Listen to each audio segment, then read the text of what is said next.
Desember 2022 saya menyampaikan kepada seluruh masyarakat Kota Medan, Medan sudah memenuhi standar UHC. Jadi seluruh masyarakat Kota Medan yang berKTP Medan tentunya sudah bisa berobat hanya menggunakan KTP. Jadi tidak ada lagi pertanyaan yang BPJS-nya masih ada nunggak, nggak apa-apa, tinggal bawa KTP-nya saja, bawa ke rumah sakit yang ada di Kota Medan, sudah bisa langsung berobat. Seperti bawa kartu BPJS. Yang belum punya kartu BPJS seperti apa? Datang saja, bawa KTP-nya, tunjukkan KTP-nya ke rumah sakit yang ada di Kota Medan, sama saja seperti membawa kartu BPJS. Jadi rumah sakit mana aja, Pak? Ya, rumah sakit yang ada di Kota Medan, swasta maupun ini pemerintah. Per 1 Desember ya, jangan dicoba besok bilang tiba-tiba nggak bisa. Per 1 Desember. Selamat datang di BK Medan Bincang Kolaborasi Kota Medan. Saya Kemala Utari, host dari BK Medan, akan menyajikan sejumlah informasi menarik dari pemerintah Kota Medan terkait sejumlah program prioritas yang telah dan akan dilakukan oleh Wali Kota Medan Bobi Nasution. Bidang kesehatan merupakan salah satu program prioritas yang menjadi fokus Wali Kota Medan Bobi Nasution dalam membangun Kota Medan. Sejumlah langkah telah dilakukan mulai dari penanggulangan COVID-19, pencegahan stunting hingga peningkatan pelayanan kesehatan bagi warga Medan melalui Universal Health Coverage atau UHC.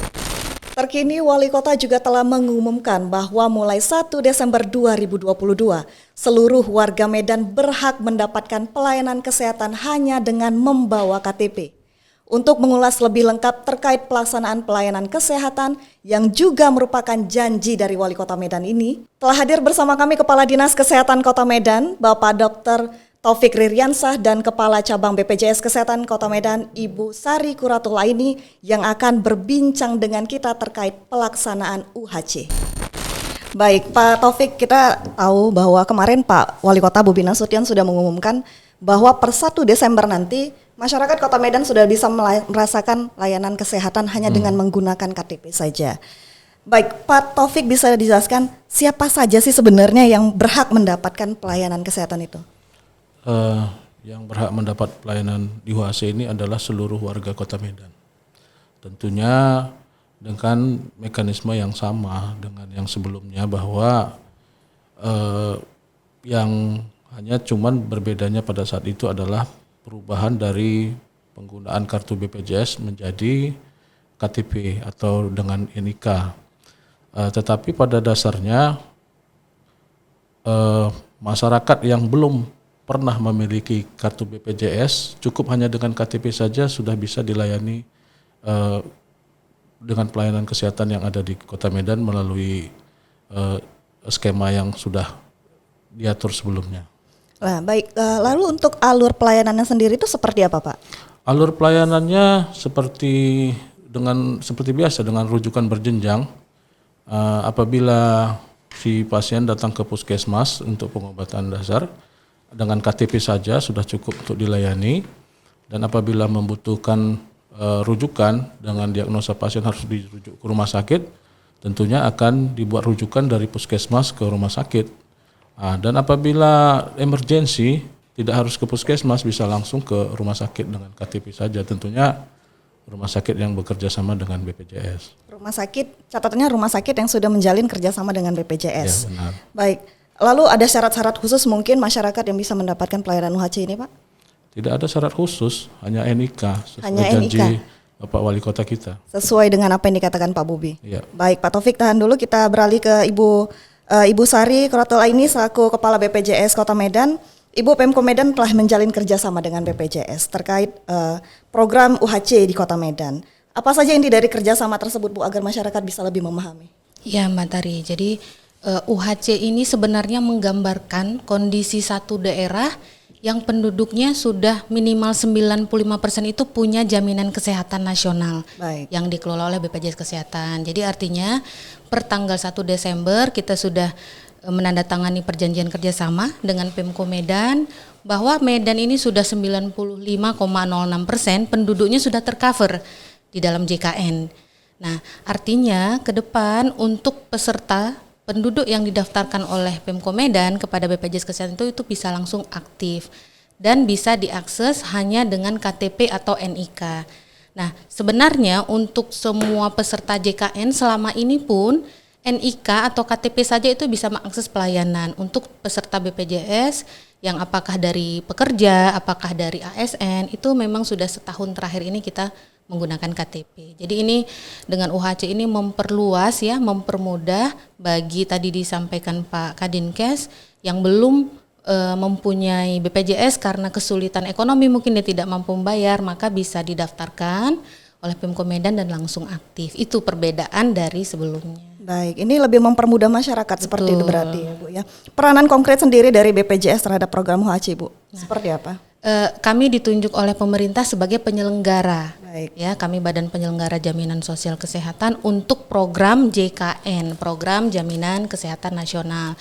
Nah, di mana program yang kita jalankan bersama Pemko Medan ini adalah bagian dari JKN. Jadi ini menunjukkan, kami terima kasih Pak Kadinkes, terutama dari Bapak Wali Kota Medan, bahwa ini menunjukkan keseriusan Pemko Medan untuk bisa meyakini, bisa memastikan semua penduduknya itu mendapatkan jaminan kesehatan. Jadi ini sudah menjadi amanat juga di dalam undang-undang, karena diamanatkan bahwa per tahun 2024 itu targetnya secara nasional 98% penduduk Indonesia itu sudah ada jaminan. Artinya jaminan kesehatan ini memberikan perlindungan.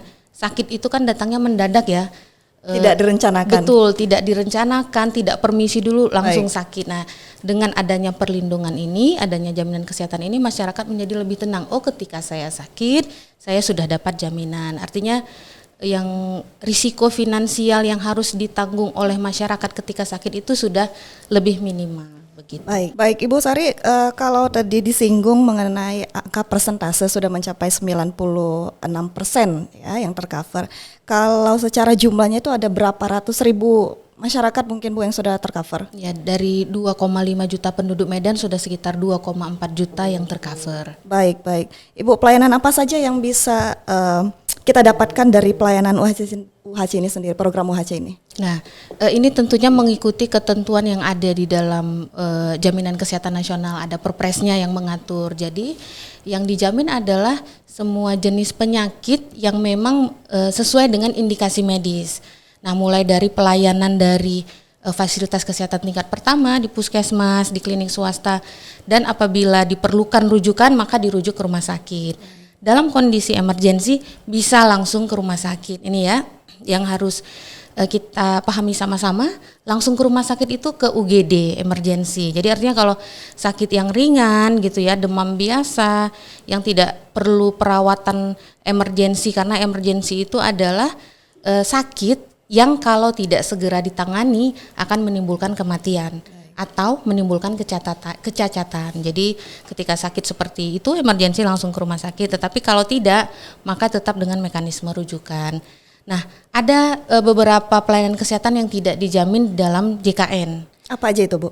Nah, itu disebutkan di dalam Perpres. Yang pertama adalah untuk pelayanan kesehatan yang sudah dijamin oleh penyelenggara lain, seperti oleh Jasara Harja, itu untuk jaminan kecelakaan lalu lintasnya, itu dijamin dulu oleh Jasara Harja. Ada plafon tertentu, lewat dari plafon tersebut 20 juta, maka baru BPJS Kesehatan bisa menjamin. Lalu kecelakaan kerja, itu sudah ada BPJS Tenaga Kerja, penyakit akibat kerja, juga ada kasus-kasus karena penganiayaan, KDRT, itu korban penganiayaan, itu sudah dijamin oleh LPSK sehingga tidak dijamin oleh BPJS Kesehatan. Selain itu juga ada upaya-upaya kesehatan untuk hal-hal kecantikan ya, misalnya operasi plastik itu nggak dijamin. Nggak dijamin ya Bu ya? Nggak dijamin Mbak. Jadi untuk merapikan gigi itu kan estetik ya. Estetik tidak dijamin. Tidak dijamin. Juga kalau sakit ya, pelayanan kesehatan yang diakibatkan oleh kecerobohan atau upaya misalnya bunuh diri. Ya, atau dia akibat hobi yang membahayakan gitu. Itu tidak dijamin oleh program JKN ini. Lalu untuk skema pembiayaannya sendiri itu seperti apa Ibu? Nah, skema pembiayaannya memang ini berdasarkan kepesertaan ya yang dijamin di dalam berbagai segmen, karena di JKN ini sebenarnya menggambarkan bahwa semua segmen yang ada di dalam penduduk Kota Medan ini sudah terdaftar JKN. Misalnya kita paling banyak itu dari pekerja penerima upah untuk Medan ya, 770 ribuan itu dari pekerja penerima upah. Yang segmen terbanyak selanjutnya dari PBI APBN. Jadi kita ada juga masyarakat yang iurannya itu dibayarkan oleh pemerintah pusat sebesar sekitar 660 ribu. Nah, yang dibayarkan oleh APBD Medan itu sebesar 479 ribu posisi per 1 November. Nah, ketika ini semua menjadi satu itulah menjadi 95%. Artinya sebagai penggunaan KTP ini juga berlaku untuk semua segmen, untuk segmen lainnya tidak hanya yang dibiayai oleh Pemko Medan. Kalau program UHC dan JKN, ada bedanya nggak sih Bu sebenarnya? Sebenarnya sama. Jadi kalau JKN-nya udah 95%, maka disebut UHC. Disebut UHC maka ada kemudahan untuk penduduk yang didaftarkan dengan oleh Pemdanya, yaitu tadi yang belum terdaftar bisa langsung aktif. Itu perbedaannya. Nah, mungkin masih banyak pertanyaan dari masyarakat kan seperti itu ya. Betul. Banyak yang belum paham apa sih sebenarnya program UHC ini seperti itu ya Ibu. Baik Ibu Sari, kita beralih lagi ke Pak Taufik. Ada berapa rumah sakit yang terintegrasi dalam program UHC ini Pak? Seluruh rumah sakit yang bekerja sama dengan provider BPJS saat ini ada sekitar 48 rumah sakit di Kota Medan. 48 rumah sakit. Ya. Baik. Lalu kesiapan rumah sakitnya sampai saat ini bagaimana Pak? Rumah sakit saat ini kan masih terus melayani pelayanan kesehatan untuk peserta umum dan BPJS. Tentunya kesiapannya akan terus kita tingkatkan ke depannya mengingat batasan sudah dihilangkan pada saat ini. Baik, itu rumah sakit. Kalau kita cerita puskesmas, nah Baik. bagaimana kesiapan puskesmas sendiri Pak? Baik, puskesmas saya rasa sangat siap juga dikarenakan puskesmas terus melayani pengobatan dasar juga di 41 puskesmas kita dan 39 pustu. Tentunya ini akan kita tingkatkan jenis pelayanannya dari hal-hal yang diminta untuk dilayani di puskesmas-puskesmas. Lalu kira-kira ke depan akan ada penambahan rumah sakit nggak Pak untuk mendukung program UHC kita ini? Ini kita kembalikan kepada BPJS tentunya. Baik. Karena yang membuat MOU dengan rumah sakit adalah pihak BPJS nantinya. Baik, ini tahu Bu Sari nih ya berperan ini untuk ikut mendukung mensukseskan UHC ini. Iya. Pak Taufik, bagaimana nantinya pengawasan yang dilakukan?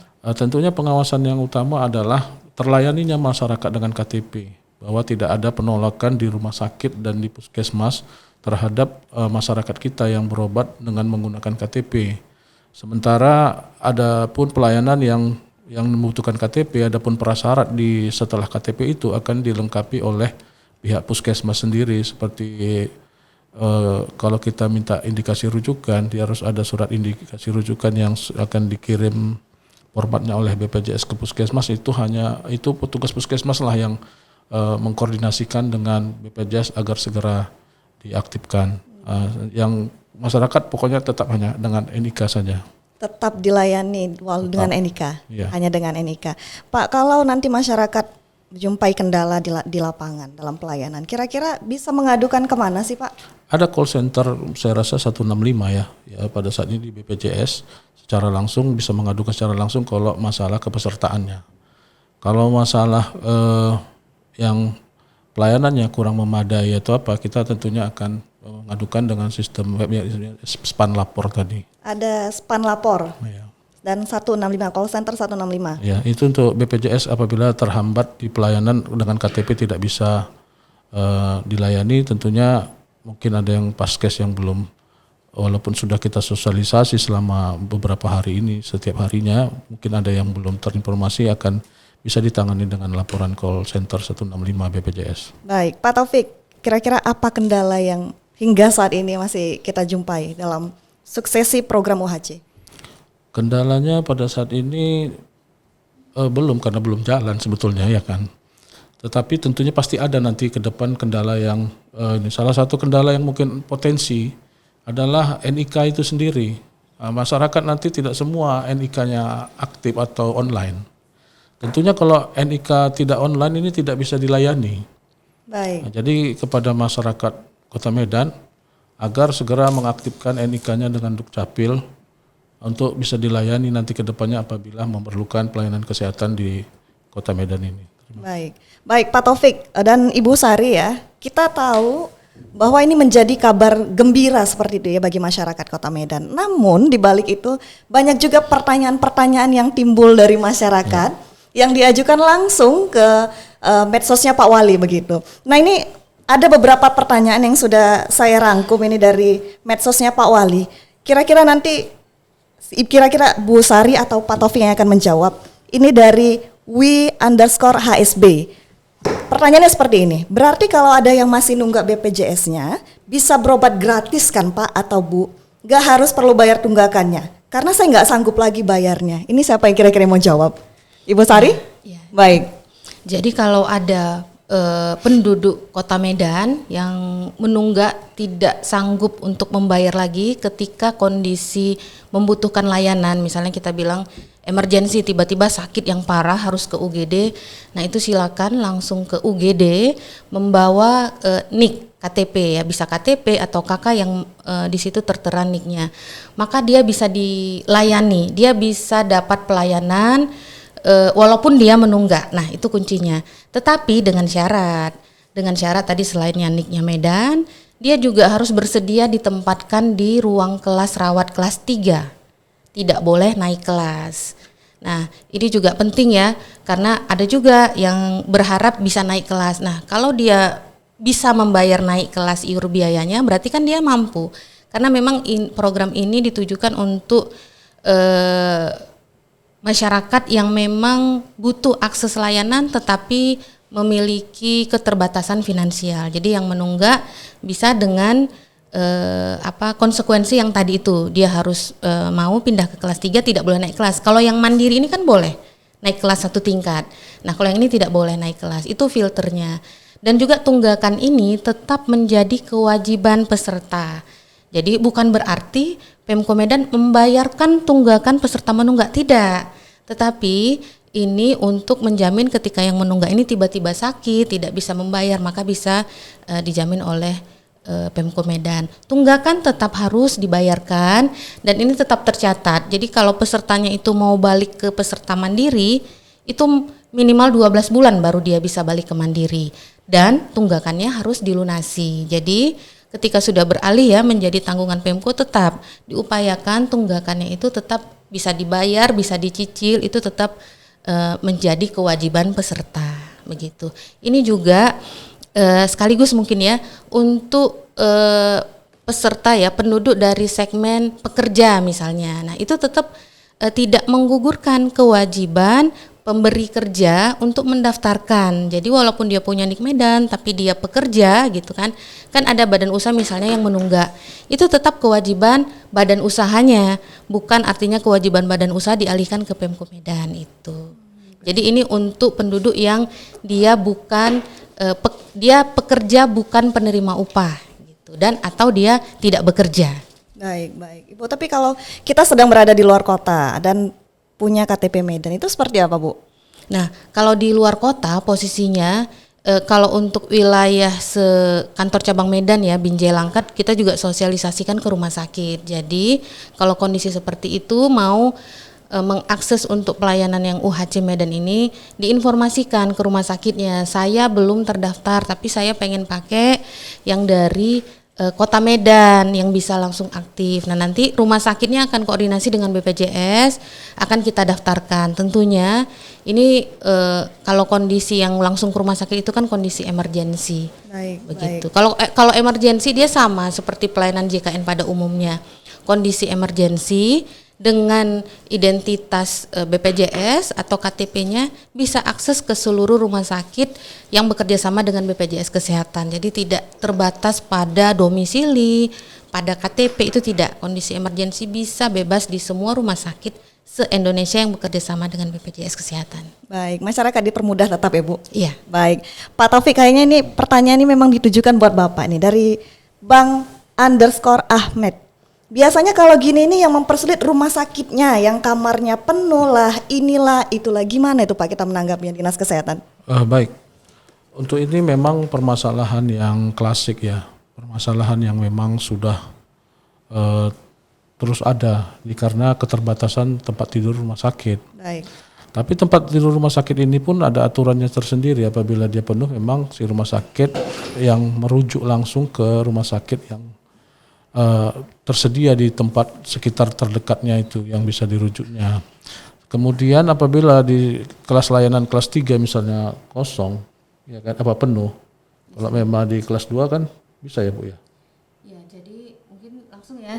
Jadi kalau di kelas rawatannya itu penuh, misalnya kelas 3 penuh, sebenarnya kewajiban rumah sakit untuk meningkatkan satu level selama maksimal 3 hari. Jadi nanti diberi pilihan kepada peserta apakah dirujuk ke rumah sakit lain atau nanti kalau sudah ada yang kosong dipindahkan ke kelas rawatan. Nah, memang sebenarnya kita rumah sakit cukup banyak ya. Jadi sebagai informasi mungkin kota yang rumah sakitnya termasuk paling banyak Medan. Medan, Surabaya, Makassar. Jadi 48 rumah sakit. Kalau kami hitung berdasarkan rasio kebutuhan tempat tidur ya. Jadi kalau kita menghitung cukup nggak sih tempat tidur rumah sakit di satu daerah? Rasionya 1:1000. Satu tempat tidur disediakan untuk 1000 penduduk. Nah, kalau kita hitung sebenarnya cukup untuk Kota Medan. Toh ada 48 rumah sakit, tapi memang yang jadi tantangan besar kita Pak Kadis karena Medan ini kan pusat rujukan. Jadi ada penduduk di daerah lain yang dirujuk ke Medan. Ya, memang kalau kami lihat BOR ya, BOR itu angka penggunaan tempat tidur di rumah sakit. Sebenarnya ada kok rumah sakit yang BOR-nya itu masih bisa terisi. Memang ada rumah sakit favorit nih yang full terus, yang BOR-nya itu 90 sampai 100%. Nah, artinya ini kita juga akan sosialisasikan bersama nama-nama rumah sakit yang melayani. Artinya jangan full di satu rumah sakit aja. Sebenarnya banyak pilihan kok gitu. Dan tentunya juga kita terus mendorong ya rumah sakit ini karena untuk bekerja sama dengan BPJS Kesehatan kan ada credentialing, harus memenuhi persyaratan-persyaratan.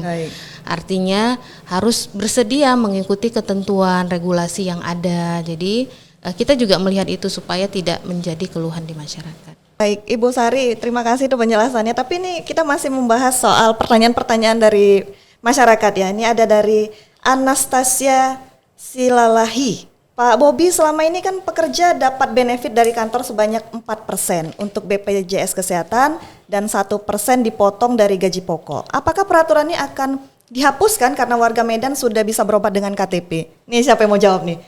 Pak Taufik, Bu Sari? Atau saya? Ibu Sari lagi, baik Ibu Sari. Iya, jadi sekali lagi dengan program ini tidak menggugurkan kewajiban badan usaha atau pemberi kerja untuk membayarkan iuran pekerjanya. Baik. Ya, karena yang dibiayai oleh Pemda ini untuk mereka yang tidak bekerja gitu, atau mereka yang bekerja untuk dirinya sendiri. Jadi kalau dia bekerja di perusahaan ya tidak dibiayai oleh Pemko.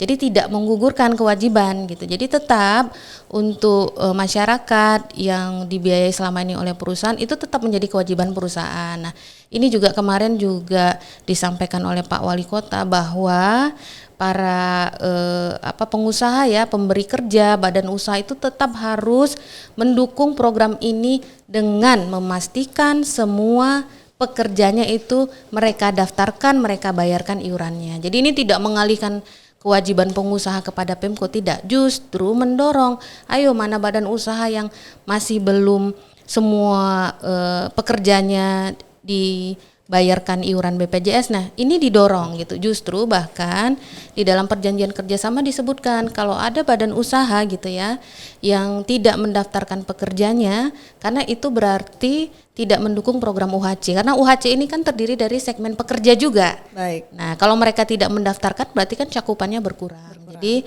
untuk perusahaan yang seperti itu tetap kita jalankan ketentuan dan regulasinya. Kalau ada perusahaan seperti itu pasti akan dapat sanksi. Baik, Ibu Sari, mau tambahin? Iya, cuman tetap bisa menggunakan KTP saja, Ya, tetap. nggak perlu KTP BPJS lagi. Iya, artinya kalau KTP itu kan semua segmen, Semua segmen. yang PNS pun selama ini atau yang honorer kan dapat BPJS, itu dengan KTP saja sudah bisa dilayani. Sudah bisa dilayani. Iya, Yang penting ke warga Kota Medan. Baik Pak Taufik. Ini ada lagi pertanyaannya dari Arumi Hani. Pak, nggak rayonnya boleh nggak Pak Bobi? Kadang mereka tolak katanya gitu kan. Saat sakit pasti kita pilih rumah sakit terdekat dengan kita berada saat terjadi sakit. Bukan berdasarkan domisili Pak. Contohnya rumah saya di Setiabudi. Saya posisi lagi di Belawan. Saya sakit dan rumah sakit terdekat BPJS yang saya datangi. Boleh nggak Pak daerah terdekat? Sebetulnya ini ke Ibu BPJS ini, kalau kita sih sebetulnya merujuk berdasarkan skema wilayah karena peraturan berjenjang itu tetap dia tidak berubah. Tetapi wilayah rujukan itu dia tetap ke tipe C dulu, dari puskesmas ke tipe C baru ke tipe yang lebih tinggi lagi. Kecuali pasien ini khusus yang ada di tipe B tidak ada di tipe C bisa langsung ya. Ya, Bagaimana Ibu bisa tambahin? Iya. Jadi skema rujukan berjenjang ini mulai dari fasilitas kesehatan tingkat pertama ya, puskesmas atau klinik, ke rumah sakit kelas D dan C, lalu ke rumah sakit kelas B dan A. Artinya kalau rujukan dari puskesmas itu tidak bisa langsung ke rumah sakit kelas B dan kelas A, kecuali di rumah sakit kelas C-nya tidak ada layanan tersebut, layanan khusus. Misalnya radioterapi itu kan hanya ada di rumah sakit kelas B dan kelas A, itu bisa langsung. Tetapi memang mekanisme rujukan berjenjang ini secara nasional itu disusun agar tidak terjadi penumpukan di rumah sakit. Baik. Rumah sakit adalah pelayanan kesehatan sekunder gitu ya. Jadi jangan sampai nanti menjadi puskesmas raksasa, penuh rumah sakit full. Dengan rujukan berjenjang aja selama ini rumah sakit sudah full ya. Nah, sehingga ini diatur karena puskesmas, klinik itu punya kewajiban untuk melayani pelayanan kesehatan dasar bagi masyarakat. Nah, tentunya ini juga semua pelayanan ini atas indikasi medis. Jadi bukan berarti misalnya pasien saya minta rujukan maunya ke rumah sakit itu, tidak bisa karena berdasarkan indikasi medis kebutuhannya ke spesialis apa di rumah sakit apa. Ini juga harus kita pahami bersama-sama bahwa semuanya kembali lagi ke indikasi medis, bukan atas permintaan pasien. Kita melihat dari kebutuhan, Baik. bukan hanya keinginan. Baik, baik Ibu Sari dan Pak Taufik, ini ada lagi nih dari Bang Brandyman. Alhamdulillah selama Pak Bobi wali kotanya, berobat pakai BPJS Kesehatan cukup pakai KTP domisili Medan dan warga Medan nggak bayar iuran BPJS Kesehatan. Tapi Pak, ketika nanti Pak Bobi sudah tidak menjadi wali kota Medan lagi atau ketika tidak dianggarkan lagi, apakah nanti tidak menjadi hutang iuran bagi masing-masing warga Medan ke BPJS Kesehatan? Mohon pencerahannya Pak. Baik, ini bukan berarti warga Medan tidak membayar iuran. Baik. Seperti kita dengar tadi dari awal dari Ibu Sari, bahwa iuran bagi yang mandiri dan yang PBPU itu tetap membayar iuran seperti biasa. Bukan berarti bahwa seluruhnya dibayarkan oleh Pemko Medan. Yang dibayarkan oleh Pemko Medan adalah pasien-pasien yang dilayani kesehatannya dan memerlukan akses kesehatan secara langsung, dan itu adalah dikhususkan awalnya adalah untuk orang yang belum mempunyai akses ke BPJS. Nah, itu yang nomor satu yang ingin kita sampaikan sebetulnya, karena banyaknya informasi seliweran yang saat ini terjadi mengarahkan sesuatu hal yang salah saya rasa. Kemudian kalaupun ada yang pasien yang perlu layanan akses rujukan ataupun yang emergensi bisa langsung ke rumah sakit walaupun dia menunggak dengan prasyarat bahwa dia tidak mampu membayar tunggakannya karena sesuatu hal. Itulah inti daripada salah satu program UHC ini untuk meningkatkan pelayanan secara langsung sesuai dengan keinginan Pak Wali Kota Medan kita bahwa seluruh masyarakat Kota Medan bisa dilayani hanya dengan KTP untuk kesehatannya. Tanpa terkendala finansial. Tanpa terkendala finansial. Tapi bukan berarti bahwa yang mandiri itu tidak bayar lagi. Baik. Itu salah satu opini yang salah ya. Nanti mohon perlu diluruskan lah itu. Baik. Oke. Baik Pak Taufik, terima kasih. Kita beralih lagi nih ke Ibu Sari. Ibu Sari, apa harapan Ibu terkait pelaksanaan UHC sendiri Bu? Nah, tentunya merupakan harapan kita bersama ya, dan juga sesuai dengan arahan Bapak Wali Kota bahwa dengan UHC ini artinya secara administrasi itu dipermudah masyarakat. Tetapi juga ada PR besar kita bersama agar pelayanan kesehatan ini bisa makin baik, makin optimal gitu ya. Kalau keluhan pasti ada, dalam pelayanan publik pasti ada keluhan, tapi bagaimana kita semua ya, baik BPJS Kesehatan dalam memberikan pelayanan, puskesmas, klinik dan rumah sakit, kita sudah lakukan sosialisasi juga secara maraton ya dari kemarin hari ini. Kita dorong agar memberikan pelayanan terbaik. yang menjadi hashtag ya dalam pelayanan JKN ini adalah pelayanan tanpa diskriminasi. Artinya mau peserta itu yang PBI, yang penerima bantuan iuran yang di kelas 3, ataupun dia peserta mandiri, ataupun dia peserta yang kelas 1, itu tidak boleh ada perbedaan, tidak boleh ada diskriminasi. Karena dengan JKN ini, apalagi sudah UHC, pelayanan bagi semua masyarakat Indonesia itu harus adil dan merata. Dan memudahkan untuk akses ke fasilitas kesehatan. Itu semangatnya, itu filosofinya, sehingga Bapak Wali Kota Pak Bobi juga sangat semangat agar UHC ini ya dalam setahun terakhir memang kita mengejar supaya bisa UHC agar kendala-kendala masalah administrasi bisa teratasi. Jadi tentunya peran dari kita semua tadi, rumah sakit, juga peran dari peserta dari segmen lain tadi, pekerja ya, pemberi kerja, agar tetap melaksanakan kewajibannya untuk mendaftarkan pekerjanya, juga dari semua masyarakat yang selama ini sudah yang mandiri misalnya kelas 1, 2, 3 yang sudah rutin membayar iurannya, terima kasih, karena memang program ini tidak bisa berjalan tanpa gotong royong. Baik. Iuran yang terkumpul itu dibayarkan kepada masyarakat yang sakit, kepada saudara-saudara kita yang sakit. Itulah konsep gotong royong ini yang harus kita sadari bersama-sama. Jadi artinya tadi seperti dikatakan Pak Kadinkas, bukan berarti artinya menghilangkan kewajiban masing-masing orang untuk membayarkan iuran, itu tidak. Jadi agar kita semua ya sama-sama, kita kan pengen program ini jalan terus ya, tadi pertanyaan yang sebelumnya. Benar. Nah, bagaimana supaya bisa jalan terus? Itu kewajibannya bukan hanya di Pemda, ada kewajiban dari masing-masing masyarakat sendiri, betul. Sesuai dengan segmennya. Baik Ibu Sari, terima kasih untuk penjelasannya, semoga bisa mencerahkan masyarakat ya melalui apa yang sudah disampaikan. Kita beralih lagi ke Pak Taufik. Pak Taufik, terakhir harapan dari pelaksanaan program UHC sekaligus closing statement dan apa yang ingin disampaikan dan ditekankan kepada masyarakat Kota Medan. Kami berharap agar program UHC ini dapat terus berlangsung dalam jangka panjang, karena UHC ini memberikan manfaat yang luar biasa untuk warga Kota Medan, khususnya bagi warga yang kurang mampu. Dengan tercapainya UHC, masyarakat tidak perlu khawatir jika sewaktu-waktu terkena penyakit, khususnya yang masuk dalam kategori penyakit darurat. Hal ini akan mendorong masyarakat Kota Medan ke jenjang kesejahteraan yang lebih baik dan lebih adil. Harapan kami, program ini juga dapat bersama-sama kita sosialisasikan agar seluruh warga teredukasi untuk memanfaatkan program ini sesuai ketentuan yang berlaku.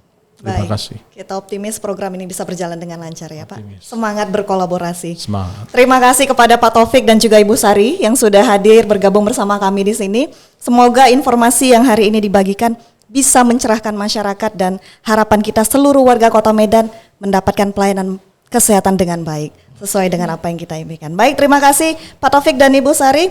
Sukses dan semangat terus untuk menjalankan tugas dan tanggung jawabnya. Terima kasih. Terima kasih.